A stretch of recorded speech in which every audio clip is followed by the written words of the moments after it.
En HTML, on peut changer la couleur du texte, la couleur de plusieurs choses. Alors, on pourrait techniquement aller dans la balise, par exemple, comme ça, et ajouter un attribut, et puis on verrait que la couleur change. Ce n'est pas une bonne stratégie, parce que si jamais je disais que je veux que tous mes paragraphes soient rouges, il faudrait que j'aille dans chacun des paragraphes. Et puis, si j'ai un site web de plusieurs pages, ce serait énormément long à faire ça. OK? Tu peux t'imaginer qu'il y a des sites web avec des centaines de pages et des milliers de pages. Si on décide qu'on veut changer de couleur, ce serait vraiment pas réaliste d'aller changer chaque balise. Alors, ce n'est pas la méthode à faire. On essaie d'éviter de changer les couleurs à l'intérieur de chaque balise. Plutôt, on veut utiliser ce qui s'appelle le code CSS, Cascading Style Sheets. Alors, on voit un exemple ici. Et puis, vous voyez qu'un endroit où on peut mettre le style, tu as une balise HTML style. OK? Donc, ça, c'est nos balises HTML. Et à l'intérieur de cette balise style, qui est toujours dans le head de ta page web, tu peux insérer un autre type de code qui n'est pas du code HTML, mais c'est du code CSS, Cascading Style Sheet. Et c'est là où est-ce qu'on va choisir les couleurs. Donc, par exemple, si je voulais que tous mes paragraphes soient, par exemple, rouge, j'irai ici P, comme vous savez, c'est la balise paragraphe. Donc, je pourrais venir ici et puis changer la couleur de mon paragraphe. OK, disons blanc. Et puis, on peut voir ici que ça change la couleur. Alors, ça, c'est le concept derrière les Cascading Style Sheets. C'est vraiment comme ça. On peut changer toutes les couleurs dans un endroit. C'est pas juste les couleurs, c'est aussi la mise en page et plusieurs choses, mais en gros, c'est ça le concept. Pour votre page, vous allez peut-être vouloir changer les couleurs. Alors, tout ce qui est couleur dans votre code devrait se faire dans la balise Style qui est dans le head. Donc, si on recherche Style, vous allez voir que, bon, là, on a trouvé la balise de fermeture. La balise d'ouverture est ici. Et puis, au lieu de voir le mot comme blue, vous voyez du code bizarre ici. OK, en fait, si je voulais, je pourrais écrire. Qu'est-ce qui arrive si j'écris blue? Remarquez bien le titre qui est présentement en jaune. Si je fais un refresh ou j'actualise la page, vous allez voir que ça devrait devenir bleu. Bon, ça paraît noir parce que c'est sur le vert, mais c'est bleu. Donc, pour revenir au symbole bizarre qu'on voyait tantôt, si on va à la page d'accueil de W3 Schools, on peut aller sur Learn Colors, et puis vous allez voir que, bon, c'est ce qu'on avait fait ici, on avait écrit Blue, et c'est la couleur qui est apparue pour notre titre.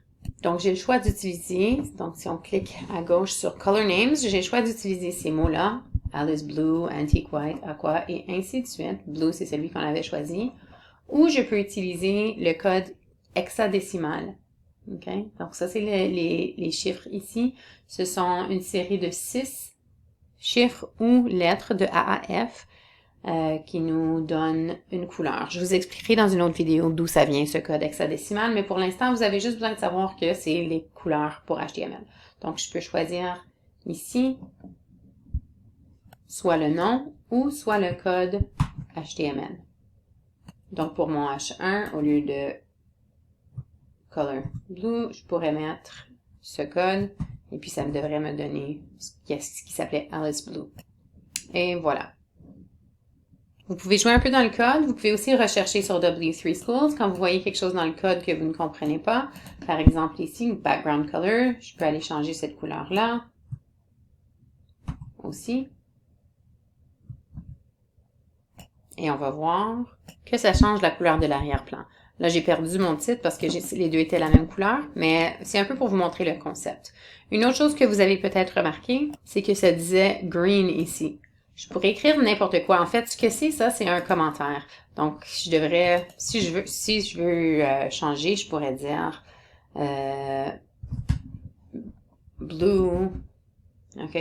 Ou je pourrais écrire n'importe quoi. Je pourrais écrire, OK, n'importe quoi, et puis ça changera absolument rien dans mon code, ou c'est-à-dire sur la page web, Parce que c'est un commentaire pour les humains. Donc, c'est juste pour te laisser des traces. Si tu veux t'écrire des messages ou écrire des messages pour un autre programmeur dans ton code, tu écris des commentaires.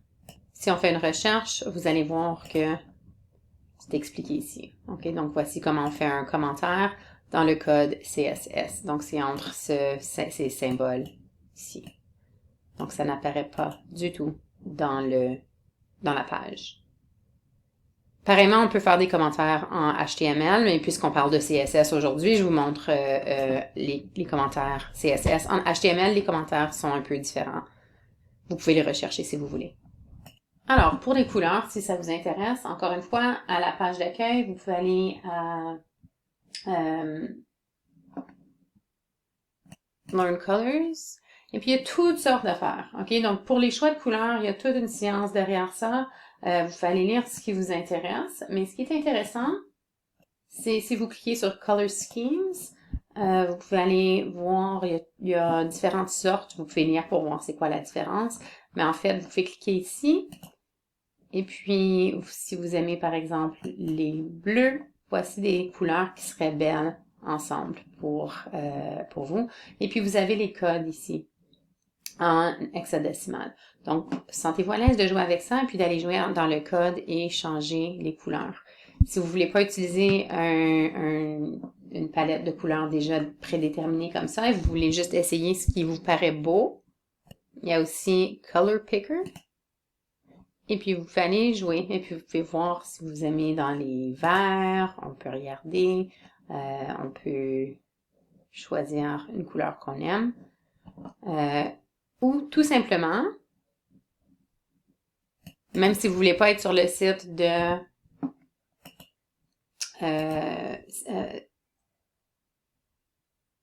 W3 Schools, excusez-moi, vous pouvez faire une recherche Color Picker.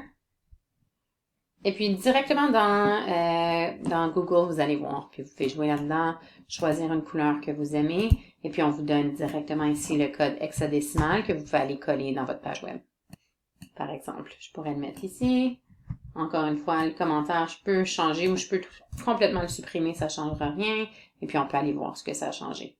Je sauve dans bloc-notes et je fais un refresh ici. Et puis, on voit qu'on a changé l'arrière-plan de la deuxième section ici. Alors, amusez-vous avec vos couleurs pour rendre votre page web un peu plus belle. Puis, si vous vous intéressez encore plus au code CSS, cliquez, allez lire, puis vous allez apprendre petit à petit. Donc, vous pouvez juste apprendre en essayant aussi. Amusez-vous!